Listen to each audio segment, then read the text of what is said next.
আপনারা না করলে যুবকেরা করে। ওরা পার্কে নিয়ে যায় বান্ধবী রানের ওপরে মাথা রাখা, বান্ধবী বাদাম ফেটে ফেটে দেয় আর যুবক খায়।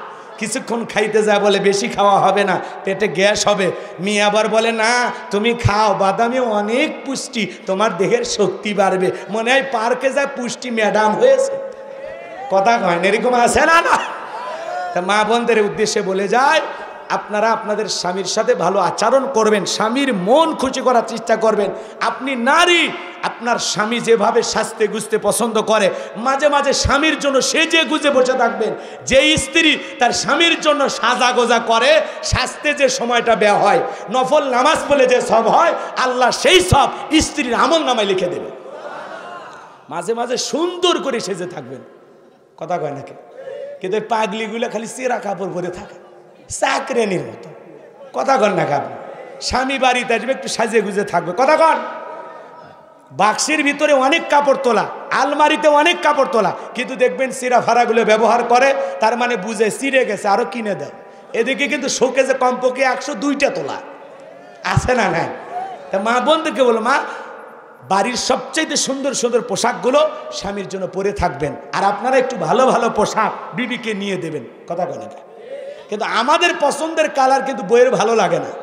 আপনি যদি পছন্দ করে একটা 3 পিস বা শাড়ি নিয়ে আসেন, তখন বলে এই বেগুনি কালার চলে, তোমার চোখ আছে, এই কাপড় বুড়ি মহিলারা পরে, আমার কি বয়স আছে, তুমি কি আমাকে বুড়ি বানাবার চাও? আপনি যা ভালোবাসা নিয়ে আসছেন, ওই ভালোবাসা দেখেই না, ওই কালার নিয়ে পরে থাকে। এরকম বউ আছে না? নাই? আপনি যে কক্সবাজার ঘুরতে যায় বা ঢাকায় ব্যবসা বাণিজ্য করতে যায়, বইয়ের কথা মনে হয় যে মার্কেট থেকে একটা কাপড় নিয়ে আসছেন, এটা যে কত ভালোবাসা স্বামীর, বইয়ের কথা মনে হয় নিয়ে আসছে, ওইটা আর ওই দেখে না, ওই কালার নিয়ে ঝগড়া লাগে।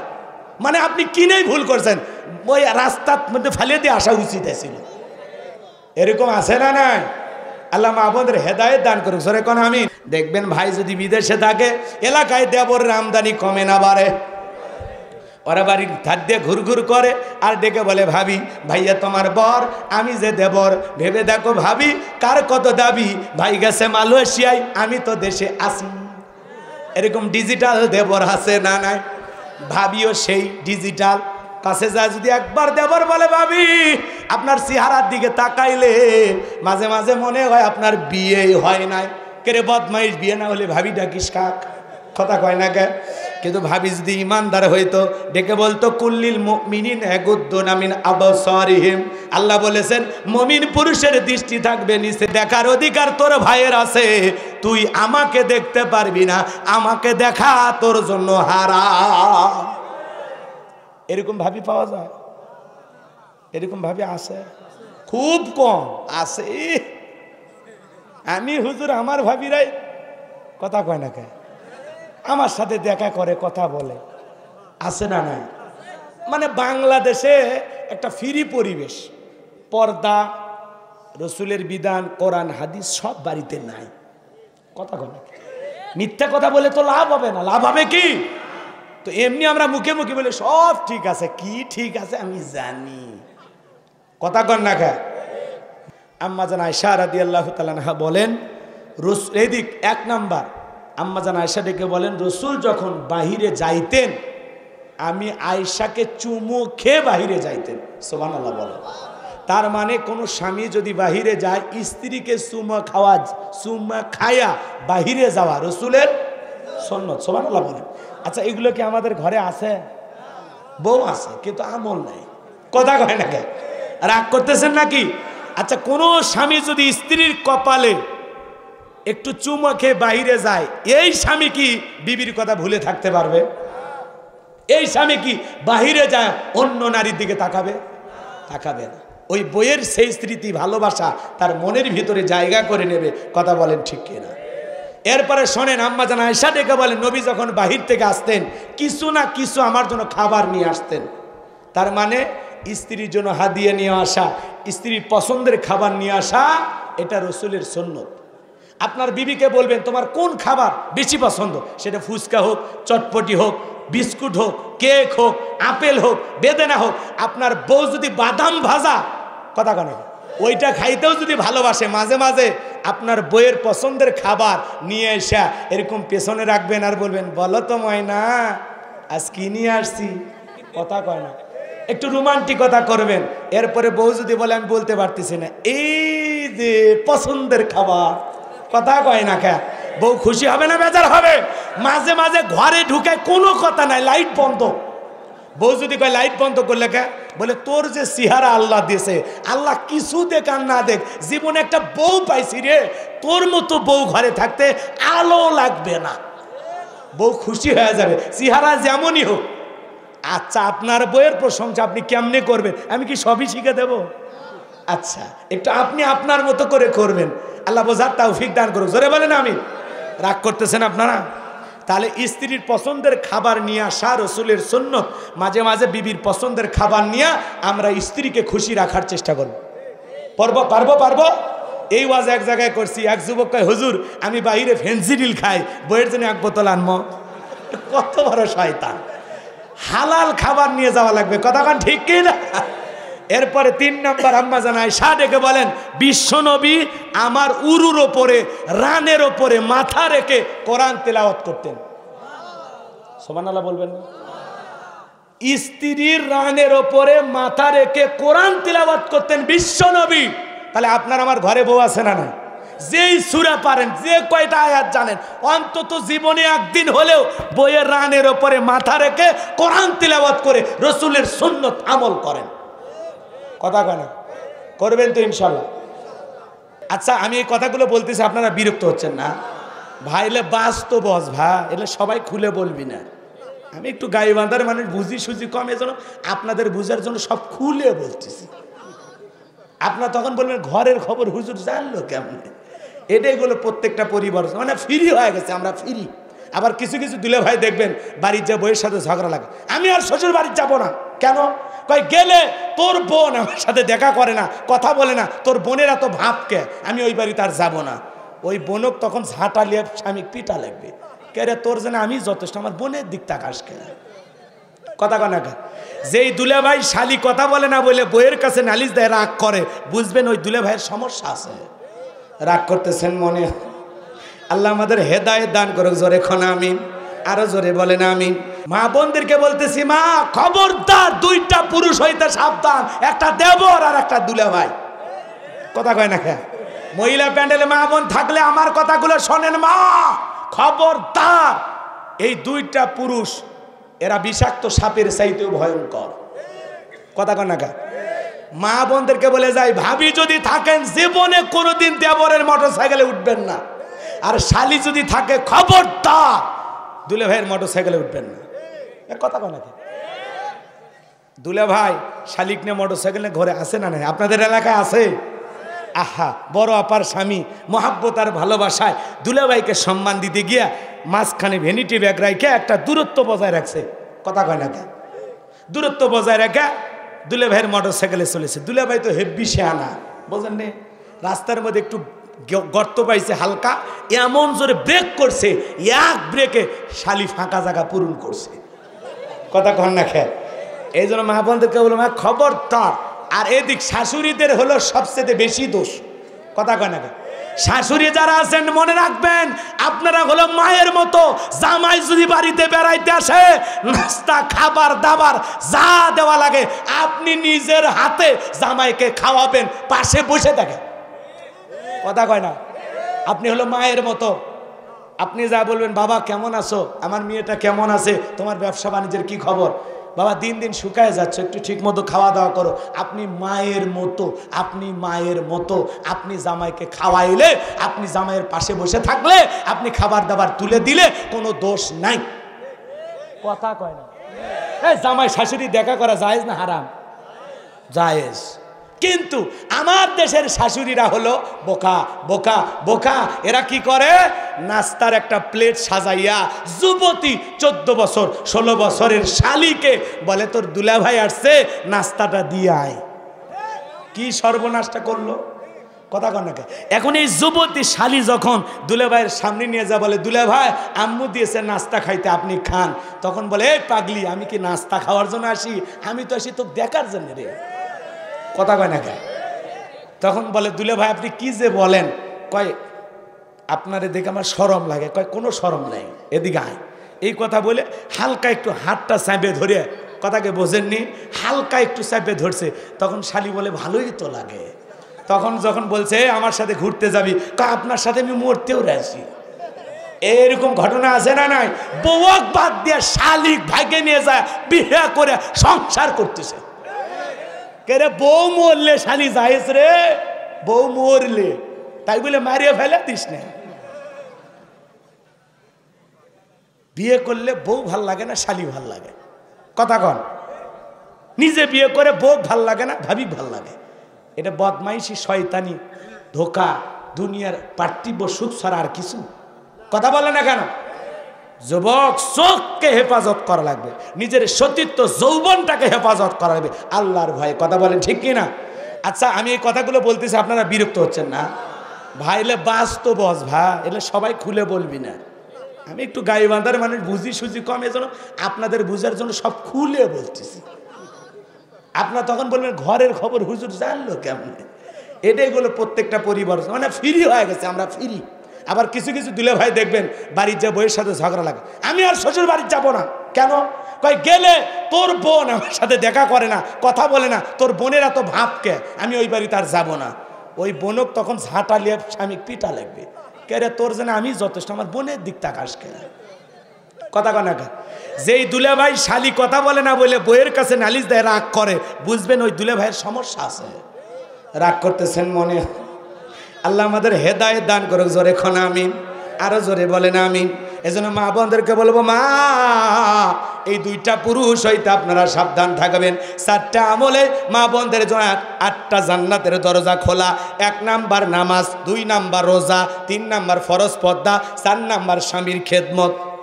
আমল কম দাম বেশি, সুবহানাল্লাহ কোন? আমল কম দাম বেশি, সুবহানাল্লাহ। তাহলে মা বোনেরা নামাজ পড়ে না, রোজা ধরলে ছাড়ে না, পর্দা তো ঠিক মতো করবারই চায় না। আপনাদের অবশ্য শিবগঞ্জে মোটামুটি পর্দা আছে না, এলাকার মেয়েরা বেপর্দায় ঘরে না। আমি এটা গ্যারান্টি দিয়ে বলতে পারি, কারণ এলাকার স্বামীরাও আল্লাহওয়ালা, বইয়েরা তো সব জান্নাত থেকে আসছে। রাগ করতেছেন মনে হয়? এজন্য মা বোনদেরকে হলো, মা পর্দা করা ফরজ। আল্লাহ বলেছেন অকর্ণা ফি বুয়ুতিকুন্না ওয়ালা তাবাররাজনা তাবাররুজাল জাহিলিয়াতিল উলা। নারীরা তোমরা ঘরের ভিতর অবস্থান করো, খবরদার জাহিলিয়াতি যুগের মেয়েদের মতো নোংরা অশ্লীল পোশাক পরে নিজের দেহকে প্রদর্শন করো না। নারীদের জন্য পর্দা করা নফল না ফরজ। ওয়ার্ডার কার? এই জন্য মা বোনদেরকে বলে, মা পর্দা করবেন। পর্দা নারীর সম্মান মর্যাদা বাড়ায় দেয়। কথা বলেন না কেন? নারী কি বাড়ায় দেয়? সম্মান মর্যাদা বাড়ায় দেয়। হেজাব, পর্দা, এটা নারীর অহংকার। কথা বলে ঠিক কিনা? একটা নারী যদি ঢিলা ঢালা বোরখা পরে, হাত মুজা পা মুজা লাগাইয়া রাস্তা দিয়ে হাইটে যায়, মনের অজান্তে শ্রদ্ধার সম্মানে মাথাটা নত হয়ে আসে। কথা বলে ঠিক কিনা? পর্দাসীন নারীর ওপরে আল্লাহ রহমত নাজিল হয়। কোনো সম্ভ্রান্ত ভদ্র ফ্যামিলির মেয়ে বোরকা ছাড়া, পর্দা ছাড়া বাইরে যেতে পারে না। ওটা যদি মুসলমানের মেয়ে হয়ে থাকে, মুসলমানের স্ত্রী হয়ে থাকে, সে কোনোদিন বেপরদায় বাহিরে যেতে পারে। আর বউকে পর্দা করানোর দায়িত্ব কার? স্বামীর। মেয়েকে পর্দা করানোর দায়িত্ব কার? বোনকে পর্দা করানোর দায়িত্ব কার? মাকে পর্দা করানোর দায়িত্ব ছেলের। বাবা যদি মারা যায়, অভিভাবককে ছেলে। বাবা যদি মারা যায়, অভিভাবককে ভাই। কথা বলেন না কেন? এই জন্য আমরা যদি আমাদের জায়গা থেকে দায়িত্বগুলো পালন করি, বাংলার জমিনে একটা মেয়েকেও বেপরদায় দেখা যাবে না। কথা বলেন ঠিক কিনা? আমার এক বন্ধু চাকরি করে, আহারে হিন্দু মেয়েরা কলেজে যায়, যুবকেরা দেখে খালি শীষ বাজায়। ওই মেয়েরা বাঁচার জন্য বোরকা পরে কলেজে যায়। হিন্দু মেয়ে বোরকা পরে যায়। তখন শিক্ষক দেখে বলছে, মা তোমরা তো অমুসলিম, তোমরা কেন বোরকা পরছো? পর্দার ব্যাপারে তো তোমাদের এরকম নাই। কয় আমরা যুবতী হয়েছি তো ওই দিক দিয়ে একটু হেঁটে যায়, বখাটে যুবকেরা শীষ দেয়, বাজে তালি দেয়, বাজে কথা বলে। আমরা যেদিন থেকে বোরকা পরে আসা শুরু করছি, ওরা আর ওই আস্থানায় বসে থাকে না। আল্লাহু আকবার বলেন। এই জন্য কিছু কিছু যুবক দেখবেন স্কুল যখন ছুটি হয়, কলেজ যখন ছুটি হয়, ওর আশেপাশে এতিমের মতো দাঁড়িয়ে থাকে, মনে হয় আর মাও বের হইল। কথা কন না খায়? ওটি দেখতে গেছে কাক? এরকম ছেলেবেলে আছে না? না যেই ছেলেপেরা এই স্বভাবের, এদের চরিত্রে গন্ডগোল, এরা জীবনে ভালো সুখ পাবে না। কথা বলেন ঠিক কিনা? যুবক, নিজের যৌবনের সময়টাকে কন্ট্রোল করো, আল্লাহর ভয়ে পিতা মাতার পছন্দের মেয়েকে বিবাহ করো, জীবনে শান্তি পাইবা। মনে থাকবে, নবীজির অপমান মেনে নেওয়া যাবে? মানি না, মানব না, মানতে পারি না, আল্লাহ রাসূলের অবমাননা। মানি না, মানব না, মানতে পারি না, আল্লাহ রাসূলের অবমাননা। অবমাননাকারীরা রক্ষা পাবে না। মানি না, মানব না, মানতে পারি না, আল্লাহ রাসূলের অবমাননা। কথা বলে ঠিক কি না? বিশ্ব নবীর উম্মতেরা নাও হাতে শমশির, খতম করো আবু জেহেলের নাতিপুতি সাগরিদ। বিশ্ব নবীর উম্মতেরা নাও হাতে শমশির, খতম করো আবু জেহেলের নাতিপুত্রী সাগরিদ। নাস্তিকদের আস্তানাতে আগুন জ্বালাও না। মানি না, মানব না, মানতে পারি না, আল্লাহ রাসূলের অবমাননা। বিশ্বের মুসলমানরা জেগে উঠেছে, নাস্তিকদের লেজ গুটিয়ে পালাতে হবে।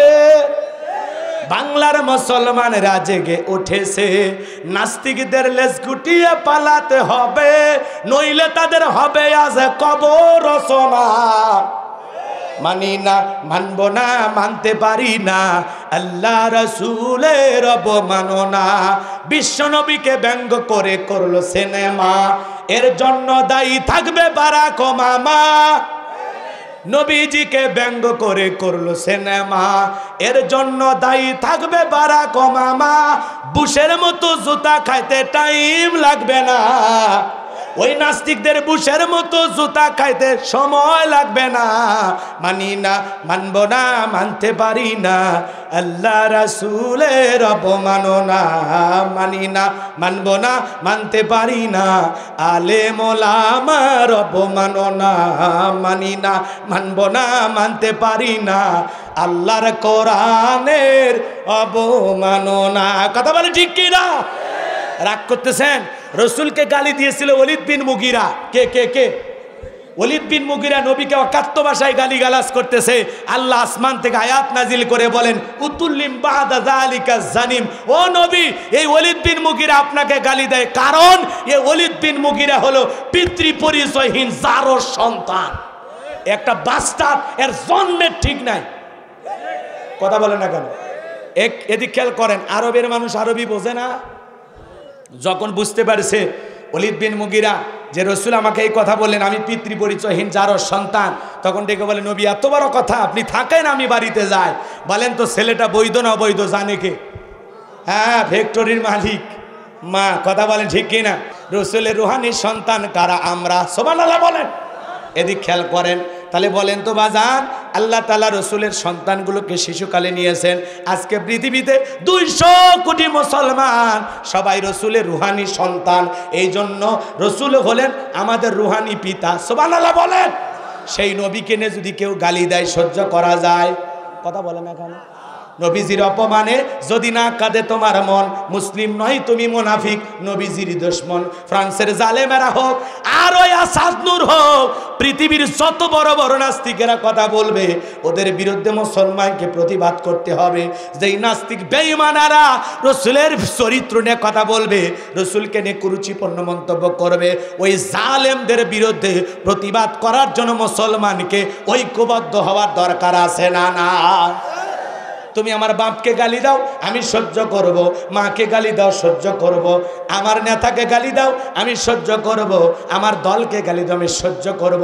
কিন্তু বিশ্বনবী হলেন আমাদের কলিজার টুকরা। নবীকে নিয়ে যদি কেউ বাজে মন্তব্য করে, নবীকে নিয়ে কুরুচিপূর্ণ মন্তব্য করে, প্রয়োজনে আর বুকের ওপরে সইরা জিহ্বা টান দিয়ে সিরা কুকুরকে খাওয়ায় দেব। কথা বলেন ঠিক কিনা? নবীজির অপমান। কথা বলেন না কেন? এই জন্য বাংলার জমিনে শুধু নয়, পৃথিবীর যে কোনো দেশ থেকে রসুলকে নিয়ে যদি কেউ বাজে মন্তব্য করে, অকথ্য ভাষায় নবীকে গালিগালাজ করে, আশিকে রাসূলের উম্মত হিসাবে, নবীর প্রেমিক হিসাবে, নবীর রুহানি সন্তান হিসাবে যদি ওই নাস্তিক বেঈমানদেরকে দুনিয়ার জমিন থেকে বিদায় করে দেওয়ার জন্য ডাক আসে, সেইটাকে কারা কারা জীবন দিতে রাজি? দু হাত তুলে দেখা। লিল্লাহে তাকবীর। রসুলের প্রেমিক আমরা, কথা বলেন না কেন? এইবার তার মায়ের নাম ছিল ঝর্ণা, যায় বলে মা, নবী মুহাম্মদ সাল্লাল্লাহু আলাইহি সাল্লাম আমাকে বলেছেন উতুল্লিম বাদা যালিকা জানিম, আমি নাকি পিতৃ পরিচয়হীন অবৈধ একটা জারর সন্তান। তখন ওলীদ বিন মুগীরার মা এই কথা শোনার পর মনে মনে ভাবতেছি, এত গোপন তথ্য নবী জানলো কেমনে? নবীকে জানিয়ে দিয়েছেন কে? এইবার ওলীদ বিন মুগীরা বলতেছে, মা যা বলবি সত্য বলবি, মিথ্যা বলবি না। তখন ওলীদ বিন মুগীরার মা বলতেছে, বাবা রে, যা বলবো সত্য বলবো, আমারও বয়স হয়ে গেছে, কয়দিন পর মারা যাব, কিন্তু মরণের আগে আমার চরিত্রটা যে ফাঁস হবে এটা আমার জানা ছিল না। কথা কেন? তোর বাবা ব্যবসা বাণিজ্যের কাজে এতটাই ব্যস্ত, তোর বাবা টাকা আছে নে, বইয়ের মন বোঝে না। কথা কেন? রাগ করতেছেন আপনারা? ওলীদ বিন মুগীরার মা ডেকে বলতেছে, বাবা রে, তোর বাবা ব্যবসা বাণিজ্যের কাছে, দুনিয়ার সম্পদের পেছনে এতটা পাগল, এতটা পাগল, আমার যৌবনের সোনালী দিনগুলো চলে যায়, তোর বাবা আমার দিকে ফিরেও তাকায় না। ওয়ানহার মানে কুরবানি করা, নিজের আমিত্বকে কুরবানি করা, অহংকারকে কুরবানি করা, নিজের ভিতরে পশু সুলভ আচরণকে কুরবানি করা। খালি গরু জবাই করার নাম কুরবানি নয়। কথা বলেন ঠিক কিনা? আমার বাংলাদেশে এমনও মানুষ আছে বাজান, এমন একটা গরু কুরবানি করে, 7 জন ভাগে 4 জন দড়ি ধরে টানে আর 3 জন পিছন থেকে ঠেলে, যেই গরুর ওপরে বয়স্ক ভাতা ওয়াজিব। এরকম দুর্বল গরু জবাই করে, আছে না নাই? কুরবানির স্থান পর্যন্ত হাঁটে যাওয়ার শক্তি নাই, কোলত করে নিয়ে যায়। ওই গরু জবাই করলে কুরবানি হবে। কথা বল না? আর এই গরুর গোস্ত যদি এই জায়গার থেকে টানেন, বাপরে বাপ, শিবগঞ্জ বাজার চলে যাবি, আবার সারে দিলে জামুরহাট চলে আসবি। কথা কন ঠিক কিনা? এমন গাবি জবাই করলে হবে না।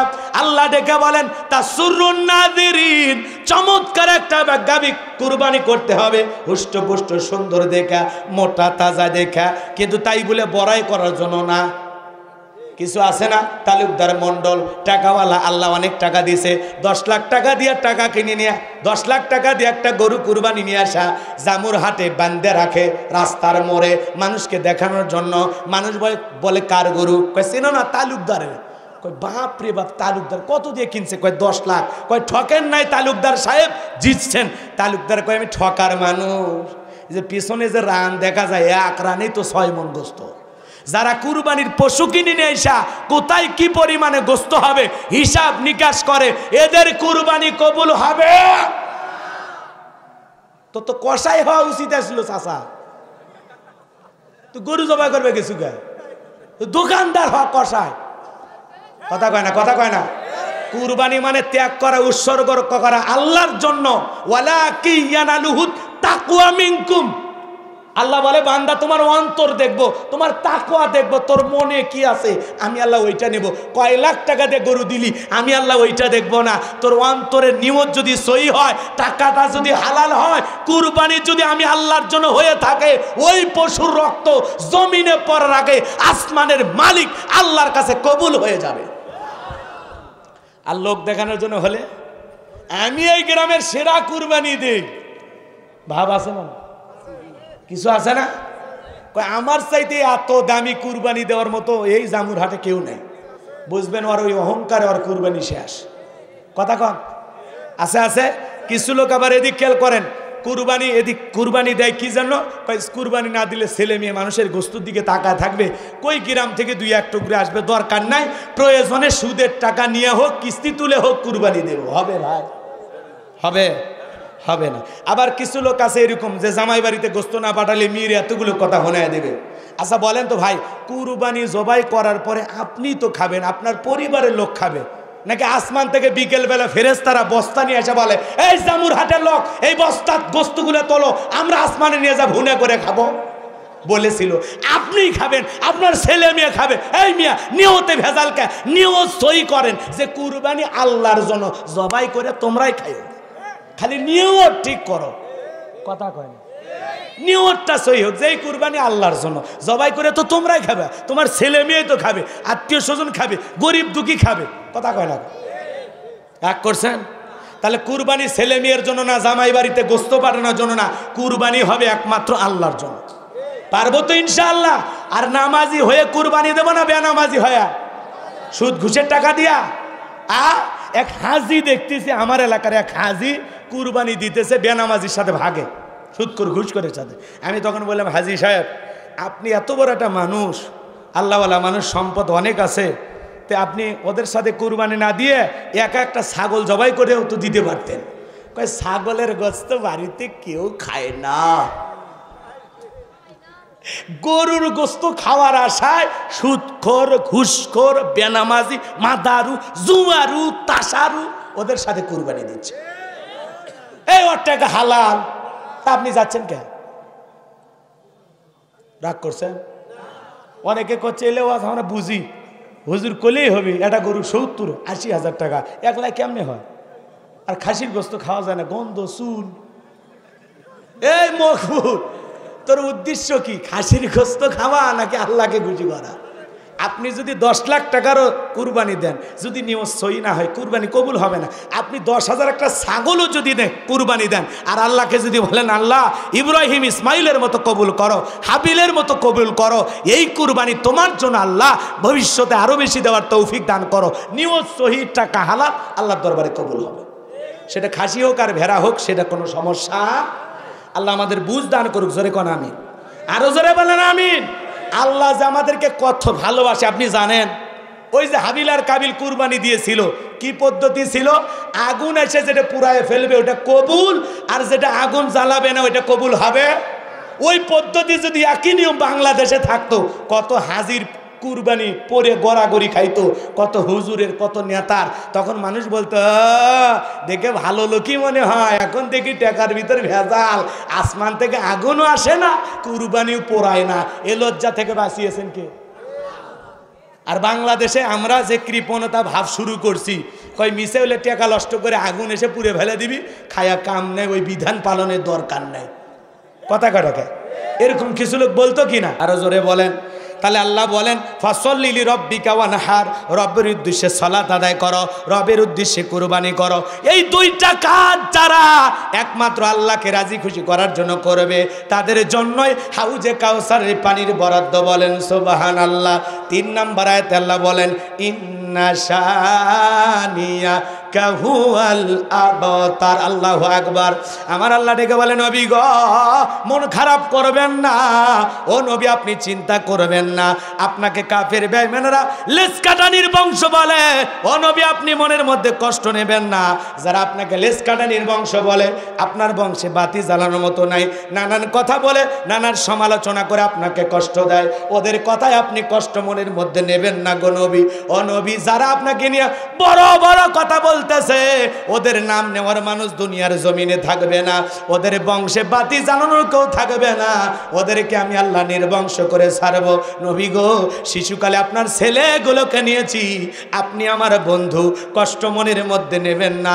আপনাকে ভালোবাসার, আপনাকে মুহাব্বত করার, আপনার প্রেমের পাগল হওয়া কোটি কোটি উম্মতকে আমি আল্লাহ দুনিয়ার জমিনে পাঠাবো, তারা হবে আপনার রুহানি সন্তান।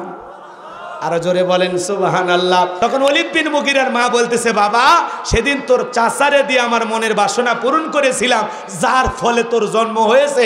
তার মানে নবী যে তথ্য দিয়েছে এটা 100% সত্য, এতে কোনো ভুল নাই।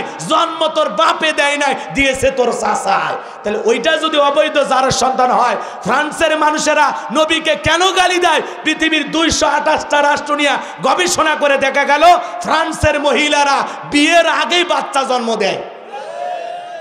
কথা কয় না? তাহলে যেই দেশের মহিলারা বিয়ের আগে বাচ্চা জন্ম দেয় ওটা বৈধ না অবৈধ? হালাল জাদা না অন্য কিছু? কথা কয় না কে?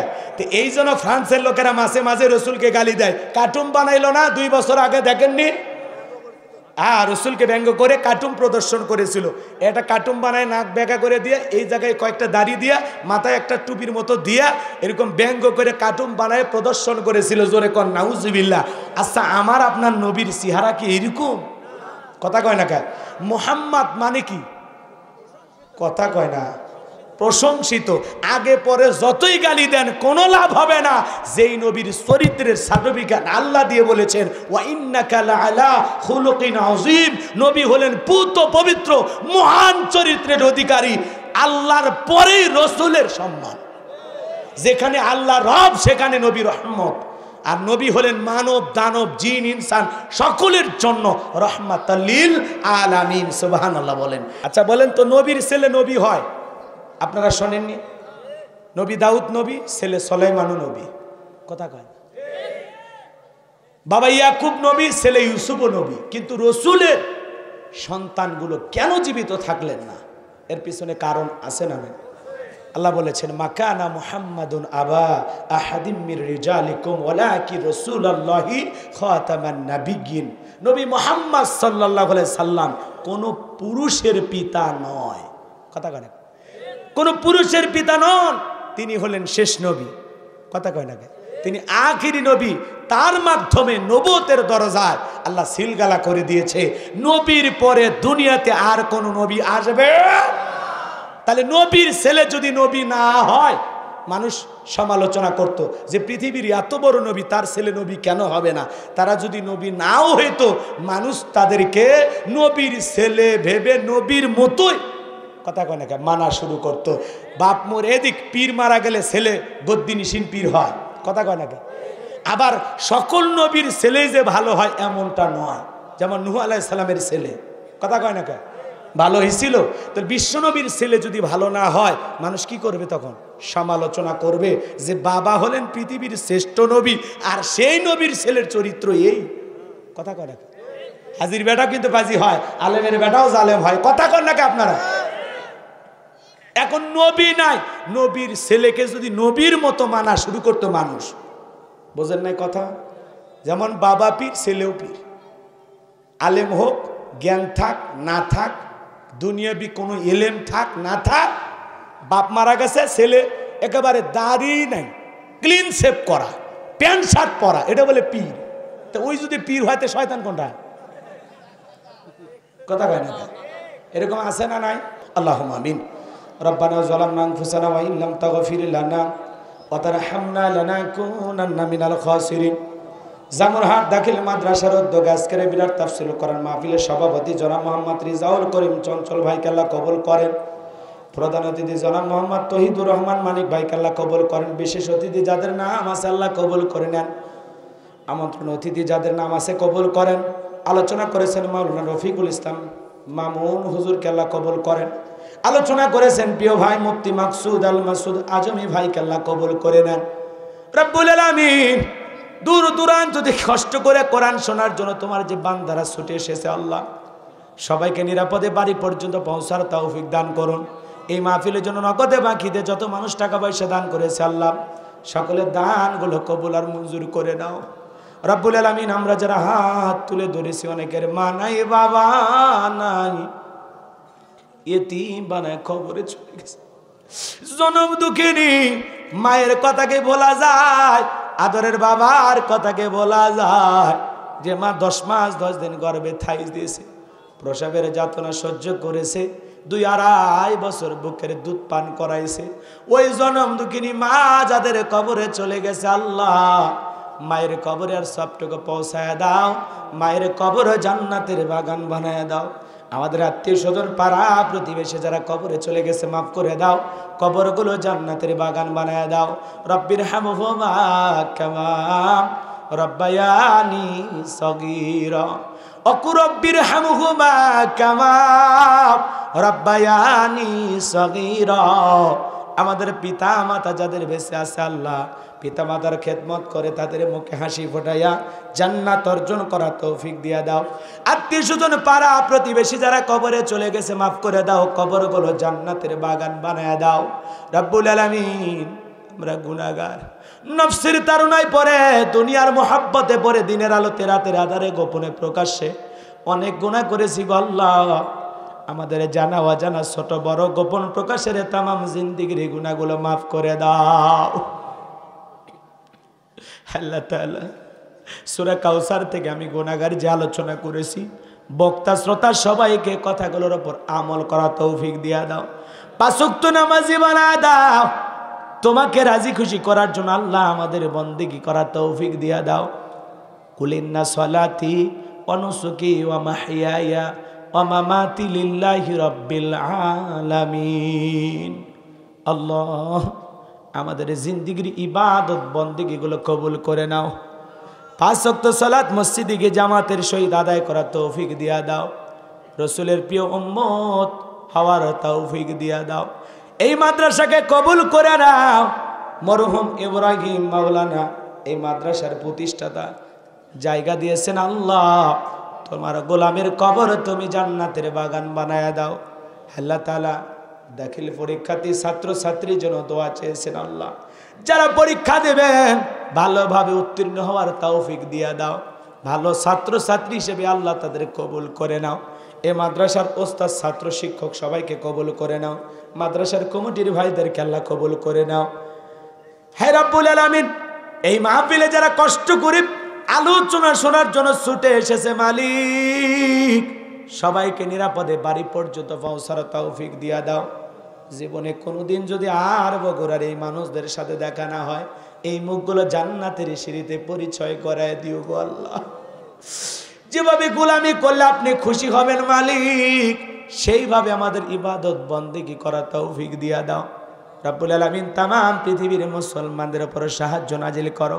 ফিলিস্তিনের মুসলমানদেরকে আল্লাহ ওই জালেম ইহুদিদের, ইসরায়েলি ইহুদিদের হাত থেকে আল্লাহ হেফাজত করো। ওই জালেমদেরকে হটায়া ফিলিস্তিনের জমিনটা মুসলমানদের জন্য উন্মুক্ত করে দাও। বাংলাদেশের মসজিদ মাদ্রাসা কবুল করো। হক্কানি ওলামা ইকরামদের কবুল করো। মাজলুম অবস্থায় যত আলেম কারাবন্দি মুক্তির ফয়সালা করে দাও। এই জমিনকে ইসলামের জন্য আল্লাহ কবুল করে নাও। আল্লাহ তাআলা কোরআনের রাজ প্রতিষ্ঠিত হয়েছে, কোরআনের সমাজ কায়েম হয়েছে, এমন দৃশ্য সচকে একবার দেখার তৌফিক দিয়া দাও। এদেশের মসজিদ মাদ্রাসাগুলো কবুল করে নাও। আমি গুনাহগার একটা মাদ্রাসা করেছি, আমার মাদ্রাসায় 8 জন এতিম বাচ্চা, 11 জন গরিব, মোট 40 জন ছাত্র আছে। আল্লাহ আমার মাদ্রাসাকে কবুল করে নাও। মাদ্রাসার পাশাপাশি মসজিদ গণকবরস্থান বানানোর স্বপ্ন দেখেছি আল্লাহ। তোমার গোলামদের কাছে দোয়া চাই আল্লাহ, তুমি তোমার এই গোলামের স্বপ্নগুলো পূরণ করে দিও আল্লাহ। কার কখনো মৃত্যু হবে আমরা জানি না, পরিপূর্ণ ঈমানদার না হওয়া পর্যন্ত আমাদের মৃত্যু দিও না। জীবনে একটাবার খানায় কাবায় কবুল করে নিও আল্লাহ। রাসূলের রওজা পাকে দাঁড়িয়ে সালাম দেওয়ার সুযোগ করে দিও। সুবহান রাব্বিকা রাব্বিল ইজ্জাতি আম্মা ইয়াসিফুন ওয়া সালামুন আলাল মুরসালিন ওয়ালহামদুলিল্লাহি রাব্বিল আলামিন। আমাকে দাওয়াত দিন এসেছেন শহীদুল ভাই সহ আল্লাহ সবাইকে আপনি কবুল করেন। আমার পারভেজ ভাইকে কবুল করেন।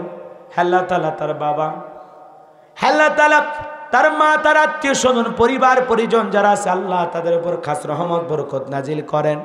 তার বাবা একজন ব্যবসায়ী, আল্লাহ তার ব্যবসা আপনি বরকত দিয়ে দেন। আল্লাহ তাদের বাড়িতে খানা খাইলাম, বসলাম, ওই বাড়ির উপর খাস রহমত বরকত নাজিল করেন। আল্লাহ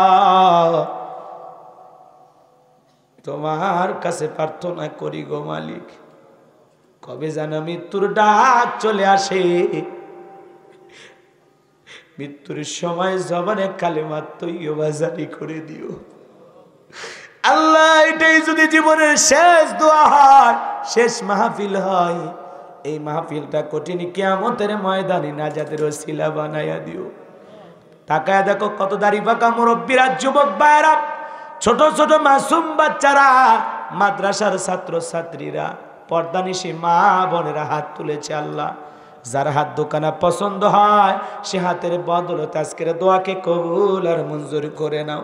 আমার সাদিককে কবুল করো, তার মেয়েকে সুস্থতা দান করো আল্লাহ, পরিপূর্ণ সুস্থতা দান করো, শেফায়ে কামেলা আজেলা দান করো। হারুন ভাইকে কবুল করো, আব্দুর রহিম ভাইকে আল্লাহ কবুল করো। সুবহান রাব্বিকা রাব্বিল ইজ্জাতি আম্মা ইয়াসিফুন ওয়া সালামুন আলাল মুরসালিন ওয়ালহামদুলিল্লাহি রাব্বিল আলামিন। মৃত্যু যখন আসবে দয়ার নবীর চাঁদ মুখখানা দেখতে দেখতে জবানে জারি করে দিও লা ইলাহা ইল্লাল্লাহু মুহাম্মাদুর রাসূলুল্লাহ।